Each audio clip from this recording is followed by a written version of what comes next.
嗱，各位朋友有樣嘢都要同大家傾下啦。咁首先呢，即係問好先嚇。咁我哋樂報我們講場呢，就想講講中美嘅關稅戰最新嘅情況。有我余榮讓，身邊都有鄭仲輝。係全你好，係你好，大家好大家好。咁新鮮熱辣啦，即係早幾日啫。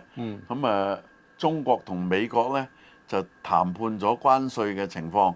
咁喺一個第三國啊，呢個第三國亦都係好適宜嘅，因為佢係一個中立國啊，即係喺瑞士。而喺瑞士嘅有名嘅日內瓦啊，咁中方最重要嘅人物呢，領軍嘅就係副總理何立峰。咁美方呢，就由美國嘅財政部長呢個叫佩森特啊，由佢去統領美國嘅談判團。咁雙方呢，即係一見面就即刻進入主題啦，就唔講埋啲旁門左道嘅嘢啊，顧左右而言他啊咁樣。咁一早呢，大家都講到話，今次能夠傾最好啦。咁以前又傳出話，特朗普就話，習近平打個電話俾我，但中方又用巧妙去否認咗，就話中方冇任何個高層同美國接觸過啊，而且唔止話冇同佢講關稅，冇同佢接觸過講任何嘢啊，係好清晰嘅。咁反映到呢，特朗普反口覆舌嘅。而今次呢，係雙方都好主動，咁唔形成話兩個都淨係要面啊，唔肯去傾啊咁。美國嘅形勢亦都唔係咁妙啦。我哋喺網上都睇到好多嘅消息啦。咁今次傾呢，就令到大家有個喘息嘅機會，先定咗一個做法，然後呢，就呢個做法咧係會維持90日啊，90日之後點樣呢？就觀察下，再進一步點樣。美國願意將一啲嘅稅率呢翻到轉頭，即係本來係10%，就仍然係10%。有啲嘢呢，因為佢話中國製造毒品啦嚇，咁呢樣嘢呢，就加佢20%，咁呢樣嘢就冇再改變嘅。但係中國對美國呢，就係維持係10%。咁有啲人話咁唔係對等啦咁。嗱，一陣我哋再分析啊，就俾阿輝哥講下先啦。嗱，我諗兩個嗱，雖然咧就何立峰唔係財政部部長啊，但係佢作為副總理咧，係主管係中國嘅經濟嘅，係整體經濟。芬太尼就唔係咁啊，就唔係話淨係對外經濟，係整體經濟。所以佢嘅位階咧係高於財政部長，因為佢係副總理啊嘛。咁所以咧，即係今次嘅會談咧，亦係代表咗即係中國喺呢方面嘅誠意或者係重視。咁因為咧未唔係即係可以話係唔係好對等喺個官位，即係個官階嗰度。咁但係咧，即係今次咧，亦係俾好多人去估啊，估咩咧？邊個去邊個嗰度？係中國去美國嗰度啊，還是美國去中國嗰度啊？兩個都唔適宜。係啦，咁因為咧以往咧好多時都係，尤其是拜登年代咧，即係呢個美國肯去中國。係啊，佢經常去，耶倫又去啦，即係佢哋嘅國務卿又去啦，即係好多人去嘅，財政部長咩都去嘅。咁但係今次咧，特朗普上嚟之後咧，佢哋即係去直接即係傾呢個關稅，要直接去到中國咧，似乎就冇啦。因為咧，即係佢哋亦係要擺出一個即係姿勢出嚟嚇。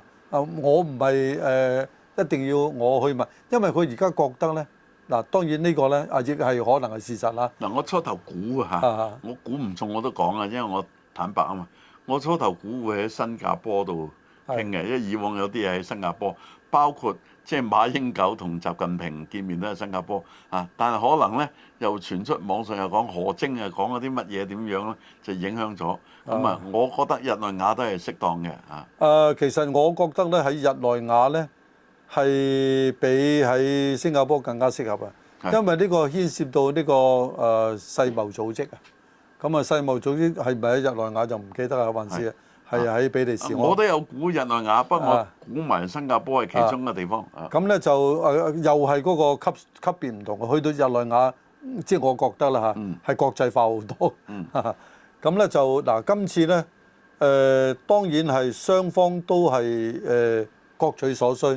嗱，其實你話中國係即係希望美國喂唔好咁重手啦嚇，霸道咁霸道啦咁樣係嘛？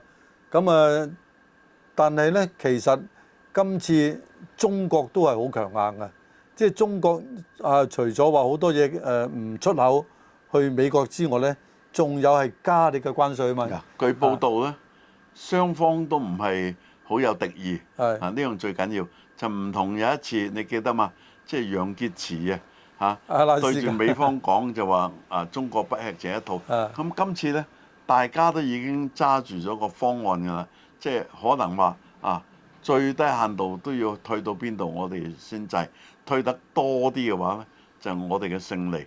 咁但係唔能夠全面到啊嘛。咁美國佢都要面，中國又要面。咁今次呢，算係大家可以落台階。至於話未來9日之後點樣，你過咗呢關先算啦。嗱，我覺得美國今次嘅策略咧，佢就有理冇理，全世界都要加先。係全世界加咧，咁然後咧，邊個去同佢通過電話或者親自去傾傾咧？咁咧就話好啦，遲啲啦咁啊。唯獨是中國咧最硬淨，即係到現在先係唔係打電話俾你，大家約出嚟喺一個國際場合度，即係兩個國家去傾清楚，就唔係我去求你啦。即係因為咧，你而家英國即係包括佢嘅首相啦，即係工黨嘅嚇，咁去到美國咧要同佢哋傾啊，咁即係英國同美國就兄弟嚟嘅，人哋覺得係叩門啊，因為咧即係喺二戰期間咧，即係丘吉爾咧打電話俾當時嘅羅斯福總統啦嚇，即係求佢揾啲飛機嚟幫下手啊嚇，即係佢成日即係而家當然啦，喺工業革命之後咧，英國咧事實上咧係好興盛嘅，但係二戰之後咧呢個世界即係個領導地位咧就未被美國你講到呢度即係插一句題外話啦。咁最近俄羅斯咪舉行咗即係呢個衛國嘅勝利80週年嘅。咁喺其他地方都有紀念㗎嘛。咁其中咧有啲嘅圖片幾吸引人喎，就係影丘吉爾嘅孫即係對住個蠟燭即係祈禱啊咁。呢幅相都好震撼。佢個孫好樣好多。就唔怕好似個大肥佬咁樣嘅，係咪細個嘅啫，後生啦，唔係因為後生嘅，有啲人後生個樣已經係肥肥等等。不過咧，亦係但係如果你話講後生嘅咧，特朗普後生係好樣㗎。我講題外話啦，因為咧，丘吉爾嘅太太係靚女嚟嘅，咁所以佢生嘅細路仔出嚟咧，都唔會即係完全嗰個基因喺晒丘吉爾嗰邊嘅。咁有咩補充？嗱，我諗咧又係我哋要睇下，即係及而家就90日呢個開始咗啦。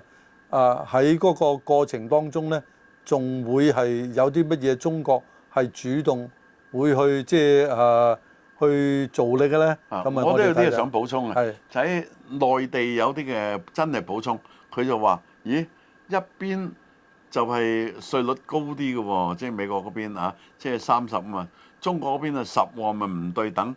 即係成日話中國想對等啊嘛，咁亦都有啲解釋就話關稅就10，但係對於某啲嘅物種咧，即係有另外一條單嘅，即係包括咧有啲嘢加多15% 嘅，咁譬如話雞肉大豆嗰啲嘢加多15% 嘅，咁所以咧都係有唔同，而將來其實最緊要就係，既然個稅率低好多咧，喺個銀碼度有走賺咪得咯，呢個大家都好精啊，係嘛？咁亦都計有條數，成本咧就多咗少稅啫。有時有啲嘢咧就唔係淨係嗰樣嘢噶嘛。你攞雞肉咧，即係仲有製成品啊嘛。對個製成品嘅影響咧，即係可能就唔係同一嘅比率嘅咁樣咁我哋睇睇即係之後，我哋會繼續再跟進即係嗰個關稅嘅問題啦。好多謝輝哥。